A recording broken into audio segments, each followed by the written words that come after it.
All right, good morning everybody and welcome to Tuesday Talk. Thank you so much for coming out and joining us. To get us started here this morning, we have a culture moment, and I've asked my partner Don Infante to make the presentation. Don? Venus, come up here, beautiful young lady. This is Venus Navarro. Venus has worked for us since November 2012. She started off in marketing, working for Amy, and then she went over to HR and worked for Sandy beginning in July of 2015. And she has an associate degree. She has a bachelor's of science degree that she's worked for, and that has happened with the help of the scholarship fund. So she received her Bachelor of Science degree from the University of Southern Florida in 2019.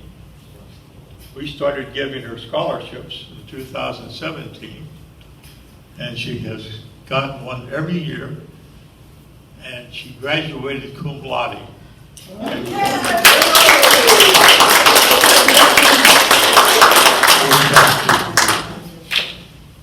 this young lady is now going to be the director of HR for Lake Seminole Square. This young lady who started with nothing. Well, she had her life, and she had her beautiful, beautiful girls and a wonderful husband. But she has kept her husband and those two girls happy. She has completed the Bachelor of Science degree. She has gotten a scholarship from us since 2017. And we have only been a small part of her success.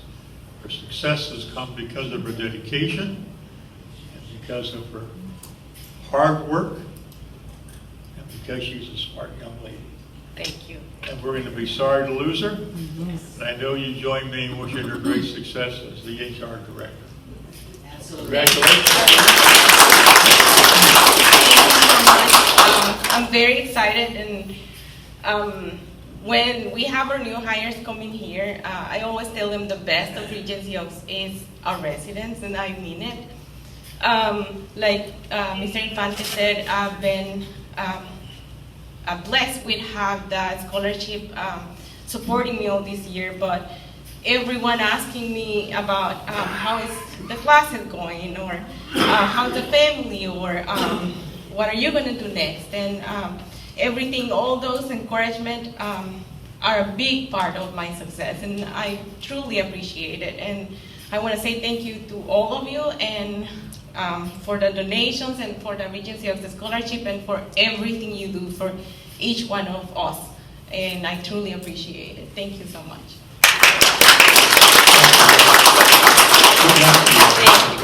Thank you. This morning for our Tuesday Talk agenda, we're going to be talking about fire safety. And this is always in the usually in the month of May and June. 1 month we talk about fire safety here at Regency Oaks, and then the next month we talk about hurricanes. So we'll be back in June to talk about hurricanes and start getting prepared for the hurricane season. But today I want to spend some time talking about fire safety here at Regency Oaks.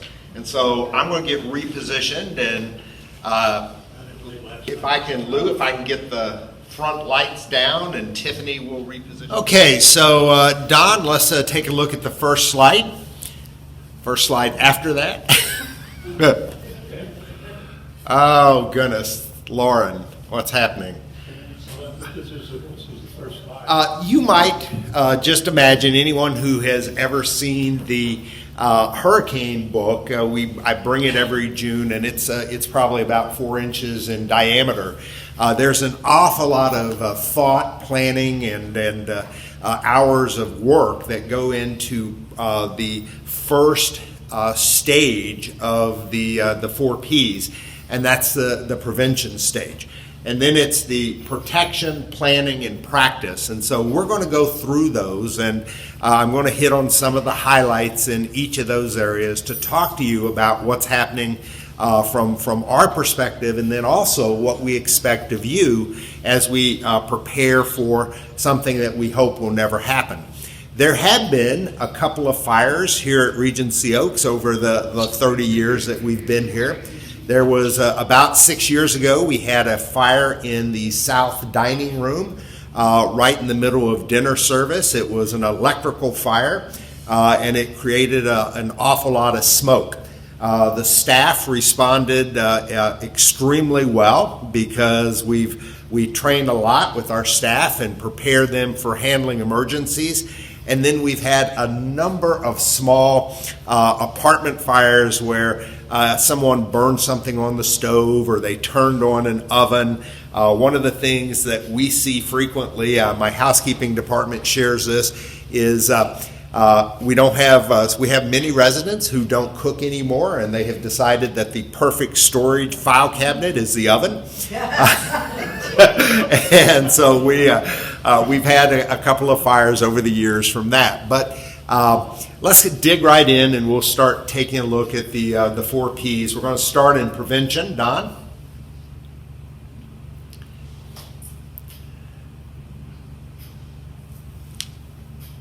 All right. So prevention really starts with awareness, and it's the same thing anytime you talk about safety. It's being aware of your behaviors and the environment that you are living in to make sure that you are aware of potential dangers, threats, and causes of a fire. And there's that old saying from Smokey the Bear. Well, that's sort of true in fire prevention as well. It's you who can make the big difference in preventing fires. So here's one of the things that we ask you to do on an annual basis. We also have trained our housekeeping and maintenance staff to sort of subtly look for these as they go into your apartments. But use of space heaters, we discourage the use of space heaters. I know many of you may have a space heater, but if you are using a space heater, you want to make sure that you have at least 3 feet of separation from a sofa, from a curtain, from a chair, because those things generate an incredible amount of heat. So maintaining a safety zone is really critical in that area. Making sure that your dryer filters are changed regularly and emptied every time you use them. And it's even more important in a multi-family mid-rise building because you share an exhaust chute. And so all those dryers empty into a single pipe. It's not like living in a single-family home where it's vented directly to the outdoors. And so making sure that you check and clean your dryers on a frequent basis is really important. Hot stove and flameless fires, it's if you have a gas fire, a gas stove, it's really easy to see it's either on or it's not on. Electric stoves are a little more difficult. You can turn an electric stove on, heat up a kettle of tea, turn it off, and 10 minutes later, it's still warm enough to create a fire. And so if you leave a towel with butter on it or grease on top of that flat surface, it's a real fire hazard. Electrical cords, we always look for overloaded circuits. You go in and the first clue that you probably have too much loaded onto a circuit is if you're using one of those electrical extension cords with the 6 plug-ins. And so we discourage the use of those electrical cords. You should never have more plugged into an outlet than you have the number of outlets in the junction. So in a 2-junction box, you really shouldn't have more than 2 things plugged in. If you're having to use an extension cord with multiple outlets, that's a safety hazard. Annually, you should inspect cords and appliances. You're looking for frayed wires. You're looking for old non-UL approved appliances and extension cords. And then you want to be very careful about running cords under rugs. Yes, they're out of the way, and yes, they're hidden, but you also, if you're stepping on those cords, because they are run underneath the carpet, every time you apply pressure, you're rolling that protective wiring on the outside, and it can create an electrical hazard. And then airspace for TVs and VCRs. This is really, really important because electronics have changed. And so it used to be you had your TV, and now you go in and you have your DVD and your Blu-ray, and you have the receiver, and you have the unit from Spectrum, the cable box, and all of these are contained within a confined space. You have a door on it, a sheet of glass, and it may be vented in the rear. But if you've ever gone down there and opened the door, it just generates an incredible amount of heat. And so just being aware of that and making sure that you're also not using it for storage. Next slide. Flammable liquids and hazardous materials. Limit chemical storage, and you should never mix. And so that's ammonias and Windex and alcohol. You want to limit them, keep them safely stored in an under sink, out of the way location, and you never want to pour two chemicals together to try to create something new, because it might create a chemical reaction. You want to store it properly, allow for ventilation, and avoid storing oily rags that might ignite in spontaneous ignition. Cooking. Never leave cooking unattended. We have, that's probably the number one cause of smoke in the community, is burnt toast, or left something on the pot, left the pot on the stove to boil and walked away and forgot about it. Turn pot handles inward. We also have seen over the years some burns because pot handles were turned out, and residents turned around and hit the pot handle and caused a pretty significant spill or burn. So keep those pot handles inward so that they don't have a chance to be caught. Cuff sleeves. Be very, very careful if you're working at a stove. It's always a good idea to make sure that if you have cuff sleeves, they're buttoned, and if they aren't buttoned, you have rolled them up so that they're out of the way. Microwave storage. I did something. My wife was so annoyed at me the other day. We have a microwave. It's also a convection oven, and she had this little plastic dome thing, and I guess you put food in it, you cover it, and it keeps it from splattering. So I went in and stuck something in there, put the dome on it, hit the button, and it was on convection oven. And I came back 2 minutes later, and this little plastic blob had completely melted all over the food. And so I probably could have caught a fire. She was not happy. So microwave storage, please, pay attention to that. Not to ever use metal, or if you have a microwave convection oven, you have to take the metal out if you're going to use the microwave. And just be aware of some of the different rules as they apply to microwaves. No outdoor grills. Here at Regency Oaks, we do not allow outdoor grills on your lanai area. We do have a grill available to residents. You are welcome to use it. You just got to give us advance notice. We'll be sure to make sure that it's full of propane and that you can use one of our outdoor grills. Next slide. Smoking and candles. Never leave cigarettes or candles unattended. Don't smoke in bed. We are a non-smoking community. All of our new residents coming in since January of last year are non-smokers.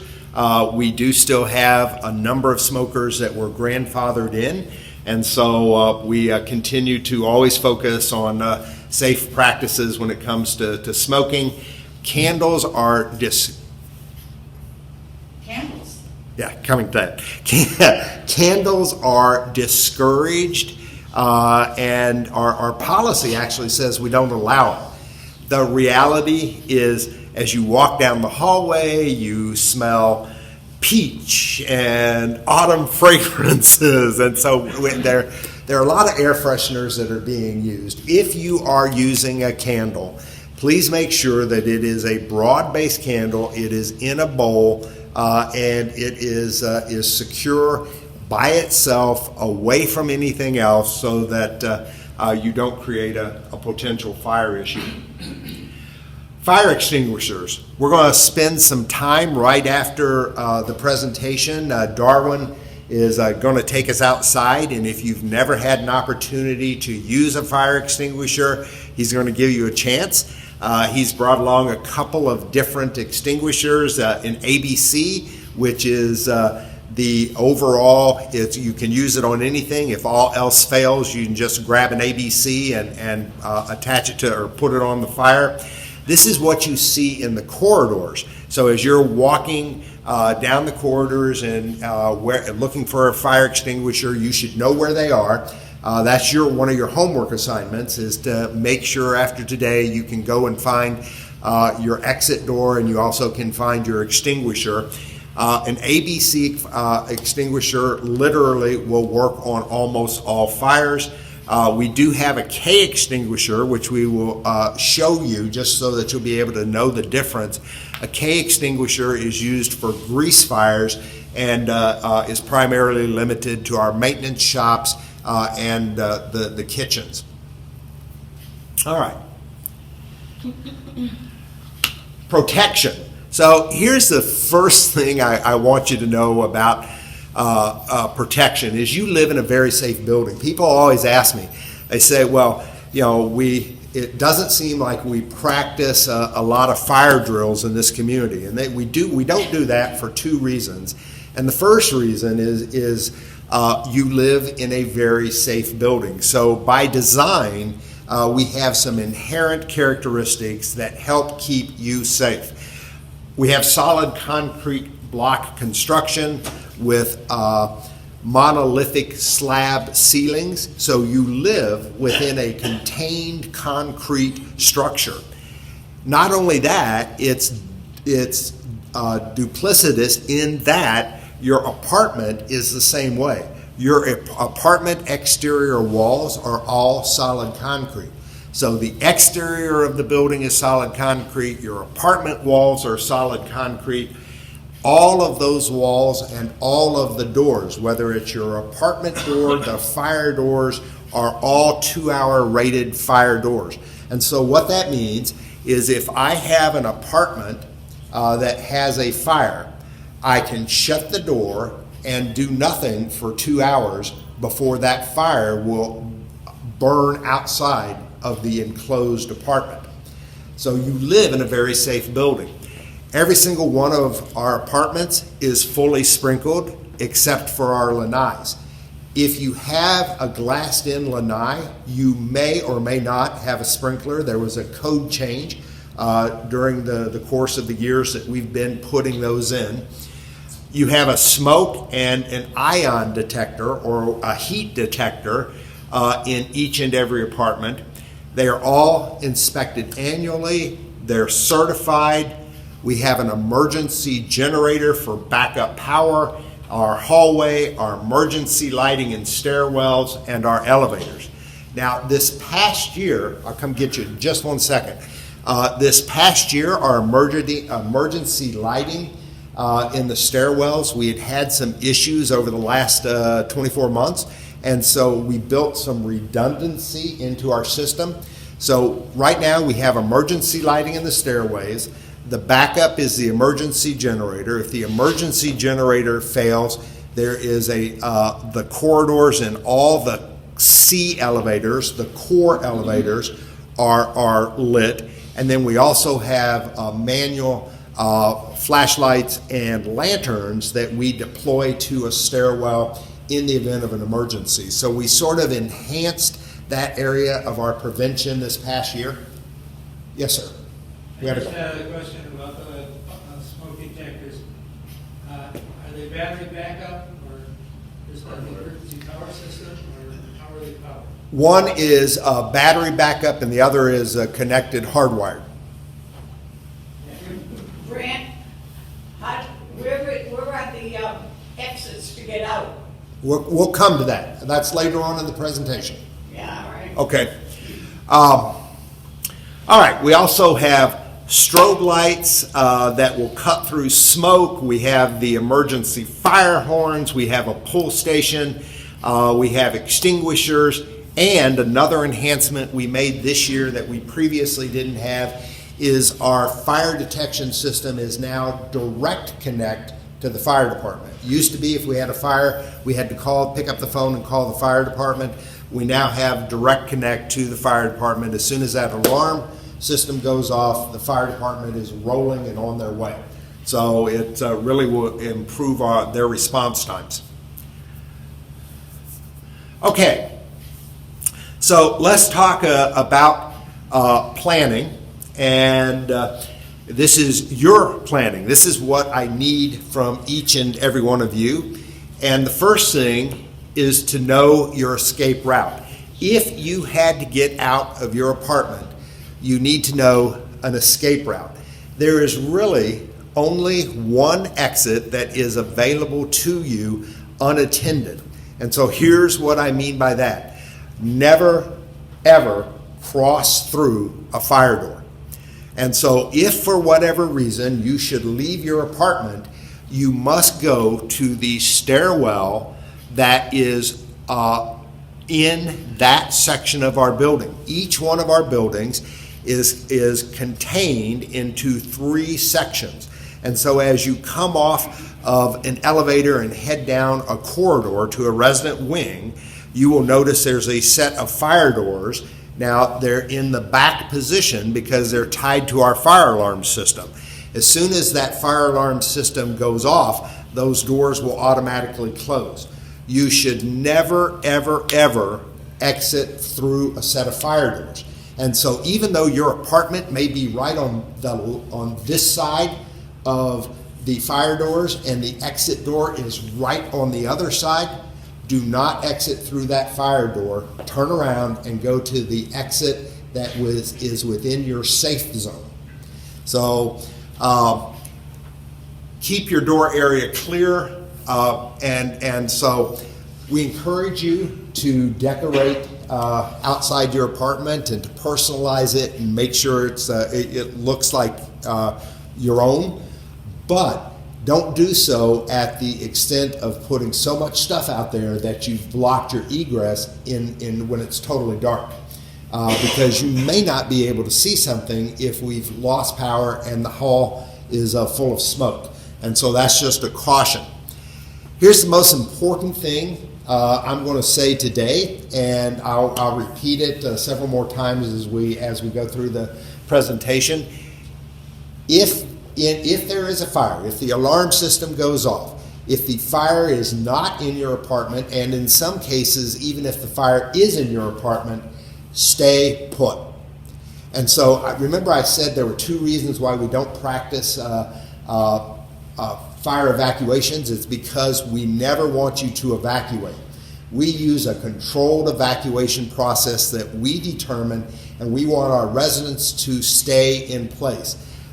We've looked at it, we've studied it, we've consulted with the fire marshal, and because you live in such a safe building, your best chance of survival in a fire is to stay put and let us come to you. And so we have built this entire fire plan, it's 300 pages long, on a premise that you're staying in your apartment and that if we need to evacuate, we're going to do that. We will come to you. We do not want you wandering the hallways, moving between floors, exiting your apartment, breaching fire doors, opening stairwells. We want you to stay in place. And our entire fire plan is built around that basic premise. So we'll continue to go through this, and I'll share a little more information on that. Fire risk in our community.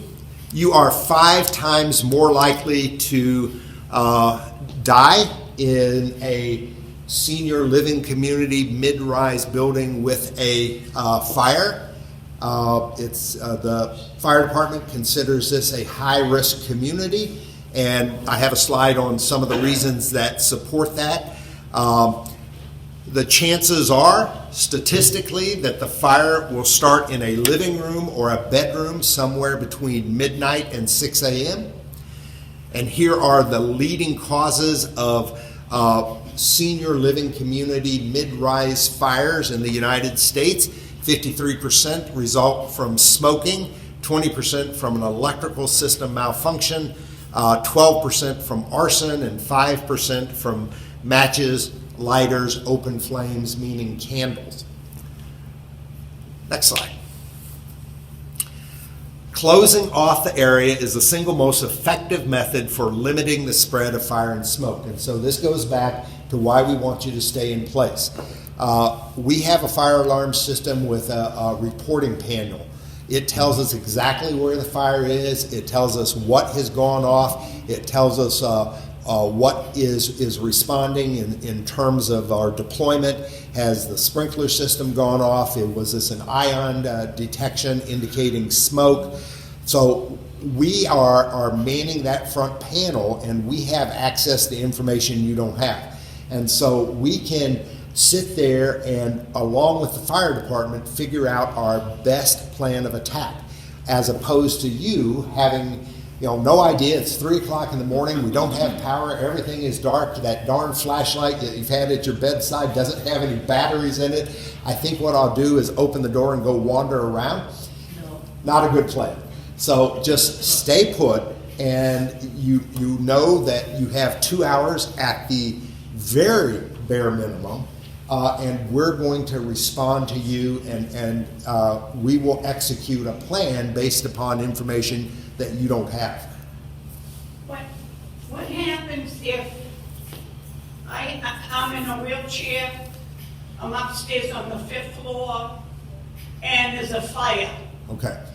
So I'm coming to that slide too. so You're talking about this, we gotta do this, we have to know. Yeah. We have to know, as people here, we have to know what the plans are, and not waiting for the last minute. Yep. I wanna know, I'm on the 5th floor, how do I get out? I got a plan. All right. So next slide.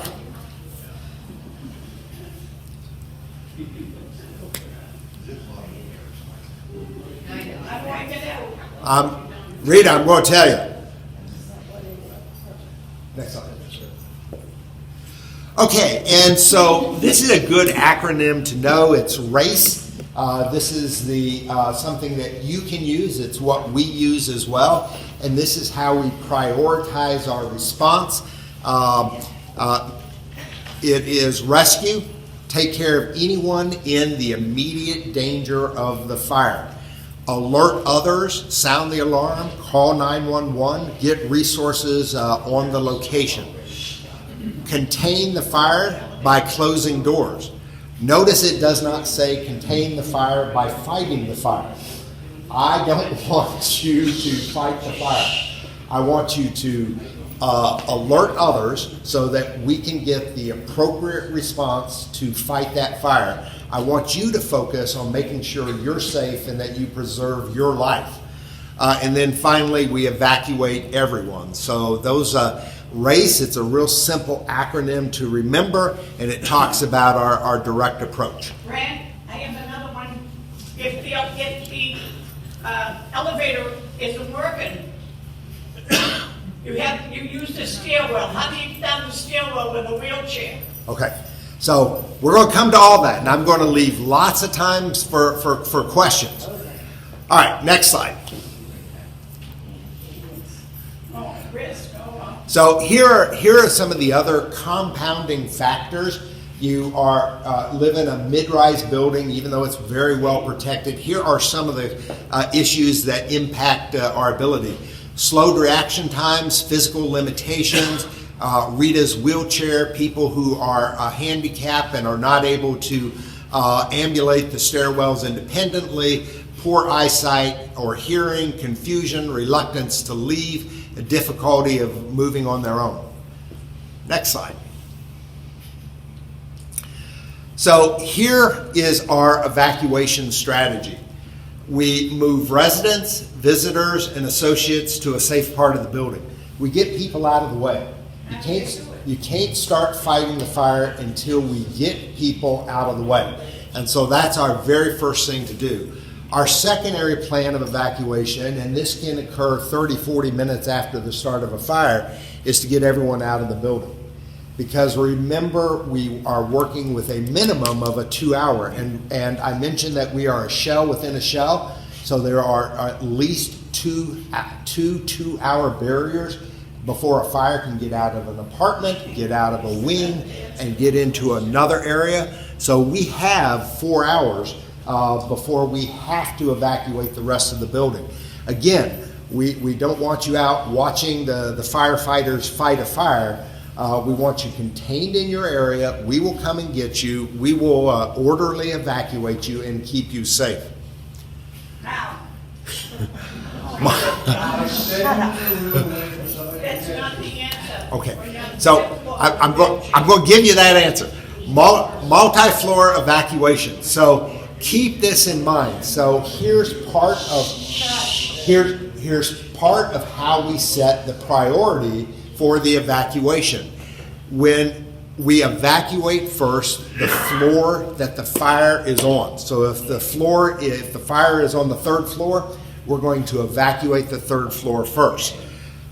Our second route of evacuation is the 2 floors above, so the 4th floor and the 5th floor, and then finally we will come back and evacuate the 1st floor. And so that's our order of evacuation, and we do that because flames and gas and smoke tend to rise, not fall. So we will do it in an orderly fashion that allows us, again, to have a systematic response to fire and smoke. Who evacuates first? So those in immediate danger, residents, visitors, associates, those people who are in the immediate vicinity of the fire and who are at risk. Our second priority is to get residents who are totally independently able to evacuate. And the reason for that is, again, I need to get you out of the way so that I have room to come back and take care of those who need assistance. We then go to residents in wheelchairs and finally to any residents who are bedfast and totally dependent on an evacuation. We do have manpower and stretchers, and so if you are, let's say you are on hospice and you live up on the 4th floor and the fire's on the 3rd, you're going to be the second group to evacuate, and we will physically take a stretcher, put you on the stretcher, and carry you down the stairwells. Anyone know why we're going to stay off the elevators? Smoke and fire tend to rise in the elevators, and as soon as you open an elevator door, you create an air shaft, and that air shaft can feed the fire and take a problem that was manageable and make it worse. And so we stay off the elevators. One of the first things the fire department will do is take control of the elevators upon their arrival. As soon as that alarm goes off, the elevators will go to the 1st floor, the doors will open, and they will be out of commission. And so the elevators are never available in a fire, and our evacuation is going to be through the stairwells until the fire department gets here, and they have an override key. So if, let's say, we're evacuating the S wing and 2nd floor, the fire department can open up the elevator with their key, both at the mid-wing and at the core, to get people up and down after they have assessed whether or not that's a safe thing to do. But immediately upon a fire, the elevators are recalled to the 1st floor, the doors are opened, and they're decommissioned. Next slide. So, planning. And we know, you've heard me say I want you to stay in your apartment. If you are considering leaving your apartment, and let's say the apartment, you're in your apartment and the fire is in your bedroom, you want to feel the door. You want to use the back of your hands. You don't want to expose the front of your hands, because if you burn your hands, you may need the palms in order to safely evacuate. And you want to check that door. If the door is hot, don't go outside. wait for us and take shelter in the apartment, even if the fire is in your bedroom. Now, if the fire is between you and the bedroom and you need to get out of that apartment, you need to get out of that apartment. Remember, the sprinkler system will have gone off, and so it's confusing and it's dark and it's hard to see and you're having difficulties breathing.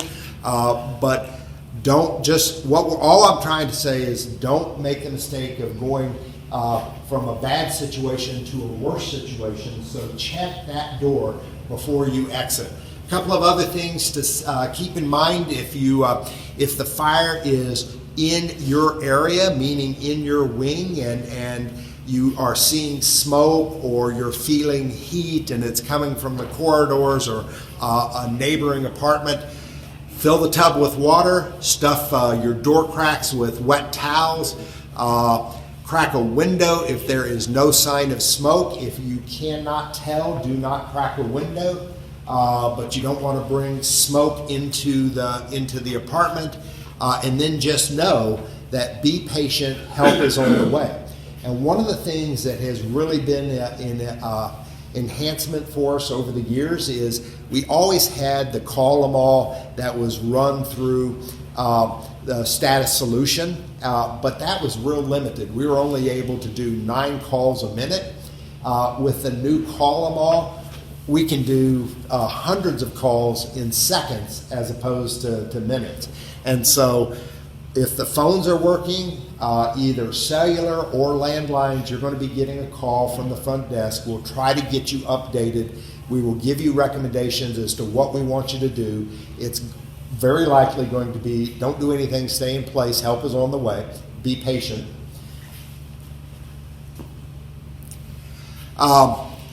If your apartment door is not warm and the fire is in your apartment, stay low, open the door slowly, check for the presence of smoke before you enter the hallway. Now again, this is in the event that the fire is in your apartment and you need to get out. If the hallways are clear, proceed to the nearest stairwell. Do not exit through a closed fire door. If you don't hear the building fire alarm, pull the nearest way station on your way. And if you encounter smoke or flames, return to your apartment. That's where we're going to expect you to be. And so as we are planning our evacuation and we have a list, I'm going to go up and say, okay, Mrs. Jones, and you're not there, now I have to go and try to find you. And so make sure you stay in your apartment, provided the fire is not in your apartment. After a fire, once you're out of the building, check in. We have individuals assigned. Their job task is to create a evacuation safe zone, and they when they exit the building, they come with resident lists, and they are accounting for people and making sure everyone is safe. So please check in. Do not re-enter the building for any reason whatsoever until the fire department has told us that it is safe to do so. Again, we want to stay out of the fire department's way. They are here to engage and battle the fire, and so please do not re-enter until we get an all clear.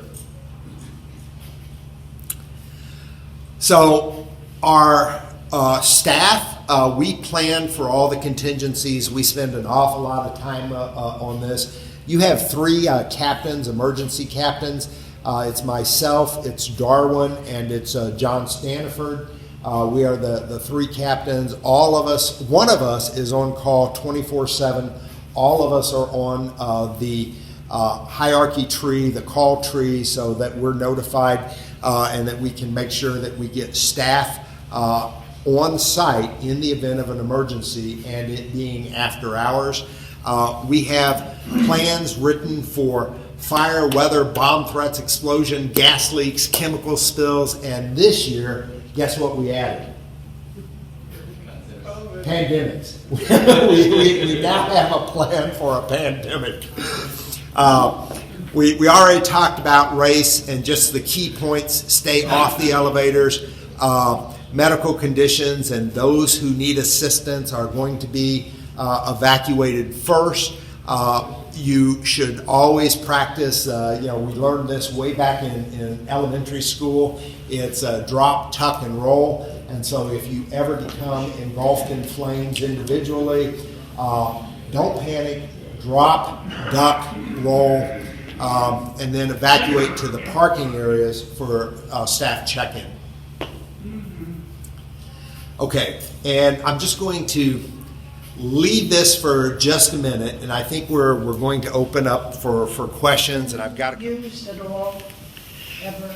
So yes, we've had a couple of sprinkler heads go off over the years, but more importantly, we check that pressure on an annual basis, and there is on a riser, the main riser, you'll recognize them, they're in the stairwells, they're painted red, and there's a valve in there that allows us to test and drain the system under pressure, and we do that on an annual basis, just to reassure ourselves that nothing's gotten fouled, that the pipes are clear, that the pressure is being maintained, and that the equipment is working the way it is designed to work.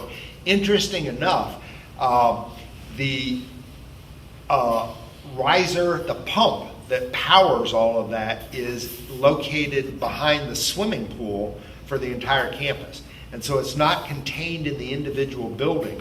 And so if we have a residential fire in either building, we have the assurance of knowing it's not going to impact our firefighting ability because we don't contain it within that building. And so I thought that was a pretty smart move by the original architect, is to take the firefighting capacity and not put it at risk by locating it in the building.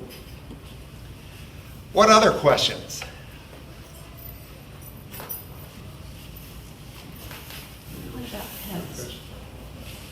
Great. You can ask that next.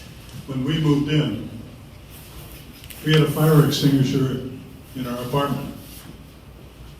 Here it is, I brought it. It's dated 2000, and the needle is getting close to the red line after 21 years. Was this Regency Oaks' responsibility, or So it do is. apartments come with fire extinguishers? Apartments do not come with fire extinguishers, and fire extinguishers are just like batteries.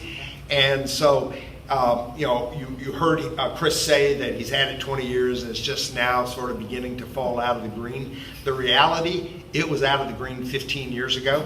And it's sort of like those double D batteries that you've kept in your drawer for 5 years, and you put them in your flashlight and bang, your flashlight works wonderful for 30 seconds.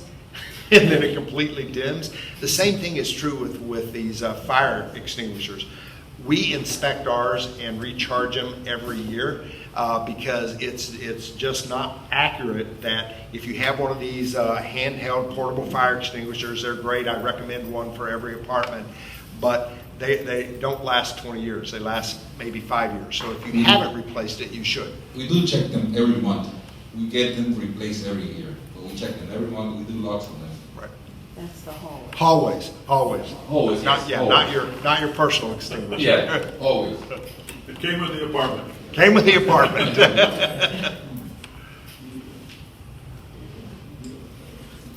There's a sign outside the front doors of our buildings with a red R on it. I'd like to know what that's about. Yeah, that is a designation that the fire department uses to indicate the type of roof that you have. And so when the fire department comes in to a burning building, they can at a glance say, okay, what's the likelihood that this roof is going to fall on me? And with a concrete roof, there's not much likelihood. So they like coming to Regency Oaks and seeing our big red sticker. Yeah. There's a question up here about what do you do with your pets? So you stay in place, shelter in place with your pets, and we will evacuate pets with you when we evacuate your apartment. Your pets will come right with you. No pet left behind. No. You also have the option, depending upon, again, We don't make these decisions 5 minutes into the fire. We make them 45 minutes into the fire. We also have the option of saying, okay, we've contained the fire, it's in the S wing, we may want to get people out of the other 2 wings, but their apartments are not at risk, and we may be able to give you the option of leaving your pet in place if they're not in any immediate danger. But again, it's you make those decisions as we go through the firefighting process.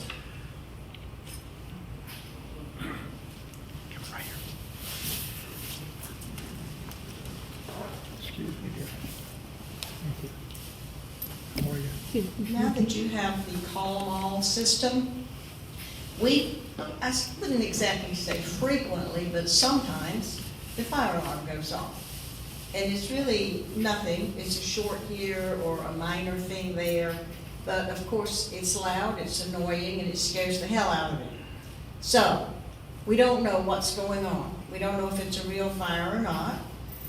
Could you, after a reasonable amount of time, use the call 'em all to let us know it's all clear, no problem?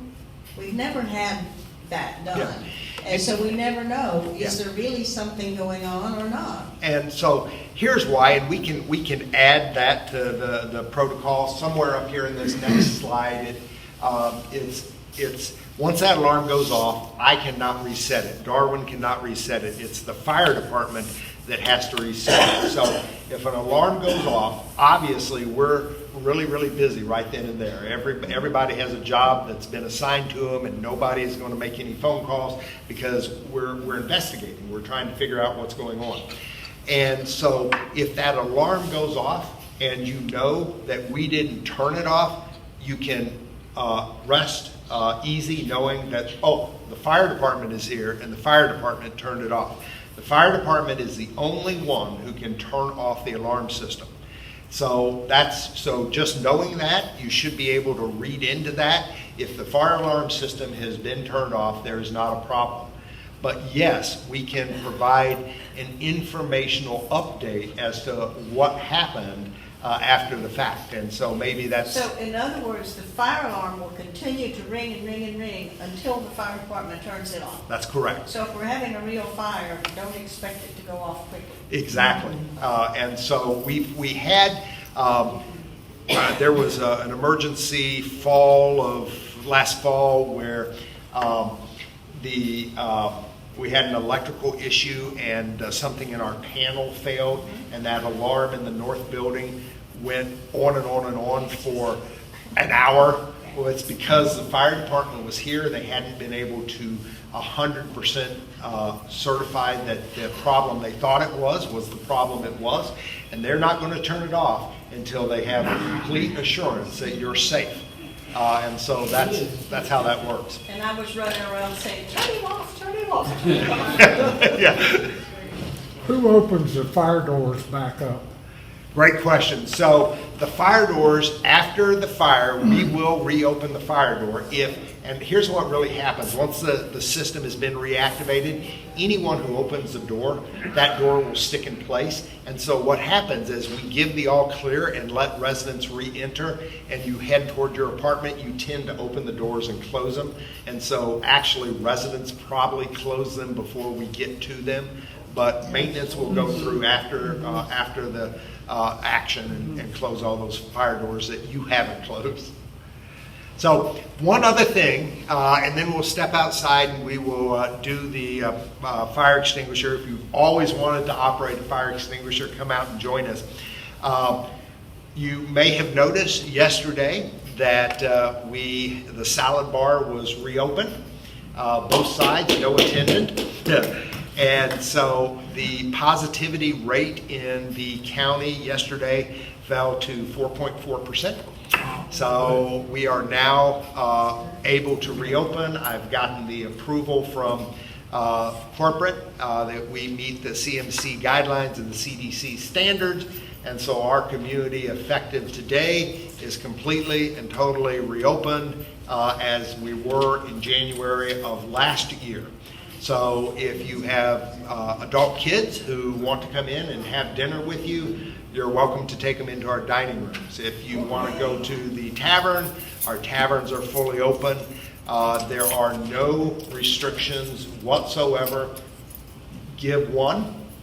But it's a small one. We are still screening people upon entry, whether you're a staff member, a family member, a resident.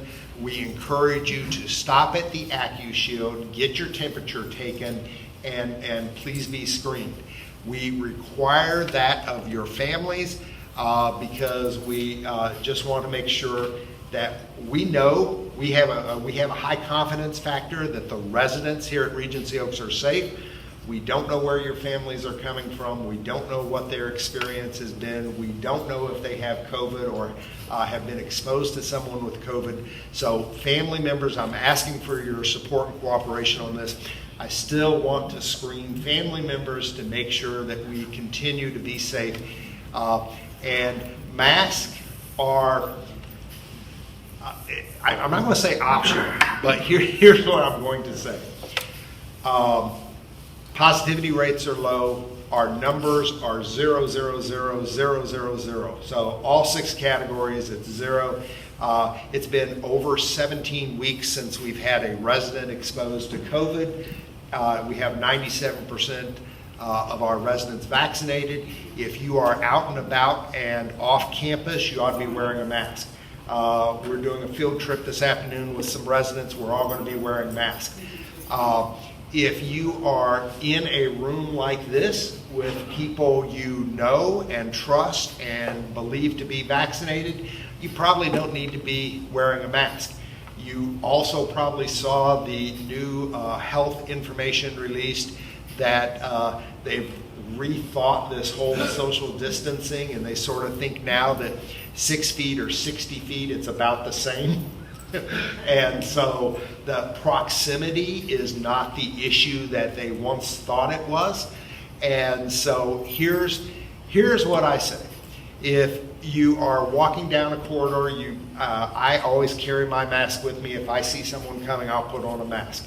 If you're in the dining room and you're sitting with friends and family and neighbors that you trust, it's okay to be without your mask. If you have a cold or flu-like symptoms or are at risk, you need to wear a mask in order to protect yourself and to protect others.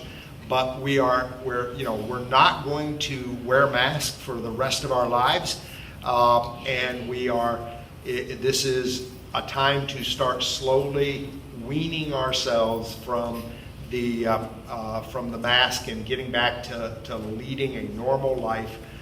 Because we're safe. Do we need masks at the salad bar? You do not need a mask at the salad bar. There are 2 restrictions left there. There's a hand sanitizer. Please sanitize your hands before you go through the salad bar. And we are going to continue to use the bamboo utensils. I know everyone hates them, but they are the highest rated utensil to prevent the spread of COVID. It's better than plastic, better than metal. And so that's why we're using them. And I know they're terrible, but they're very, very effective. So those 2 restrictions are on the salad bar. I have 2 questions. Yes. The first, a manager of the food, they said last night that visitors were still not accepted in the dining room. As of last night, that was true. As of this morning, we are completely reopened. Then my next question is, when will you be starting the takeout in the tavern? Never. Probably never. And so there are no current plans to address the takeout in the tavern because we have not been able to figure out how to do it safely. It's too many people in too small a space. And so for right now, we have not addressed the takeout in the tavern, and there are no current plans to address that anytime soon. Brent, are we allowed with a 20-year-old granddaughter Yes. coming to visit that has not had a shot? Yes. She's okay? Yes. Yeah.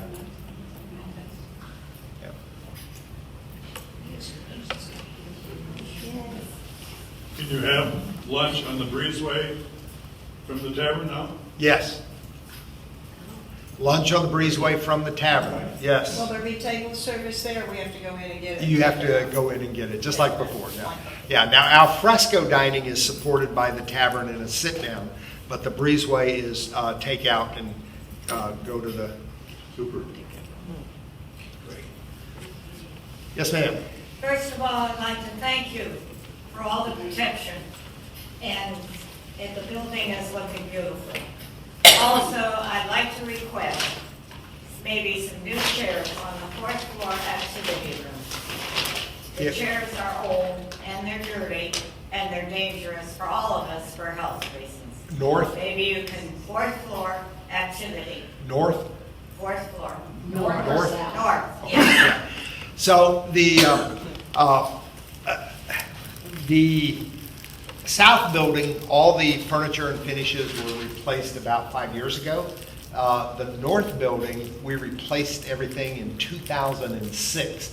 So all that furniture and carpet and finishes are about 16 years old.